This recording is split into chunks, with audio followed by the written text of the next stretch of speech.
So I've talked a little bit about social media. I just really want to restate over and over and over again. Social media is a tool that can give access to new potential supporters.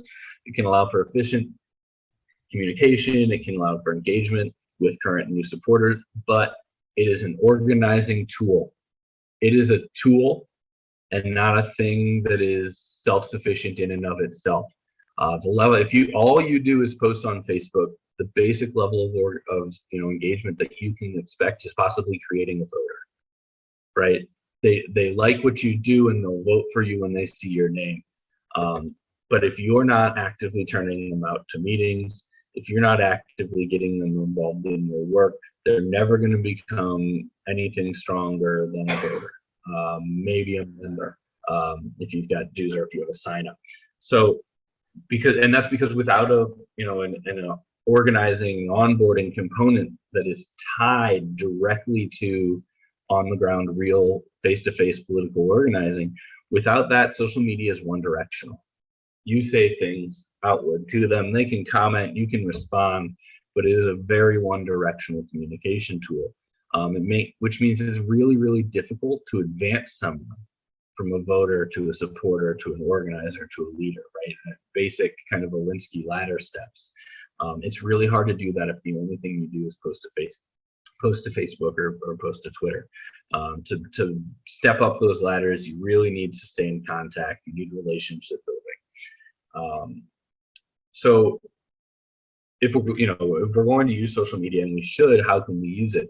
I actually, Maryland is one of the places I talk about when I talk about this, and that's because one of the things I did during the campaign was help develop the Green Map, which is greenmaps.us, and it shows every single local Green Party in the country that we could find. Same thing with when there are candidates running, we get them. And so you can go, you can click your state, you can see the list of locals, you can find the local nearest to you. I did Maryland.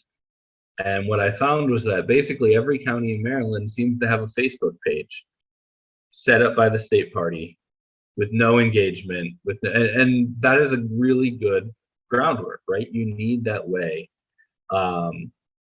We need that way to allow people on the local level to engage on Facebook, but they're sitting empty, they're sitting stagnant. When someone comes and finds them, they say, oh, there is no Green Party here. So while it is a necessary thing to have set up, if it's not properly ran, it displays a lack of organizing. It shows that there's nothing happening, and it de-incentivizes people from getting involved. So when you're on social media, quality, consistent content is the name of the game. Facebook is algorithm hell, where they really punish you for not following the rules, and their major rule is consistent quality posting, right? For most locals and state parties, post 1 to 3 times a day. Facebook is still where people have local connections. You're friends with the people in your neighborhood. You're friends with the people in your community. In Twitter, not so much. Instagram, not so much. YouTube, not so much. Facebook is kind of the last bastion of that local connection. Twitter, like I said, largely non-local.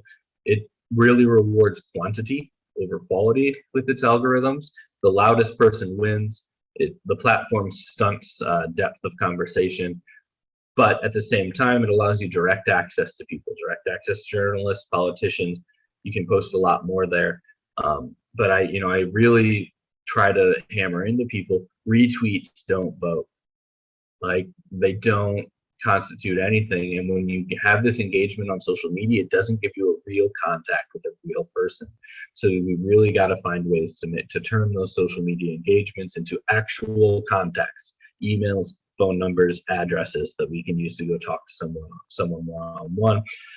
Instagram, kind of the opposite of Twitter, quality over quantity. Post less, but make sure it looks good. Super visual focused. YouTube has a huge user base. I'm seeing it more and more become a major part of bringing people on, right? After the election, we saw a huge spike in youth interest in the Hawkins Walker campaign, and most of that engagement came on YouTube, not on Twitter, not on Facebook, but on YouTube.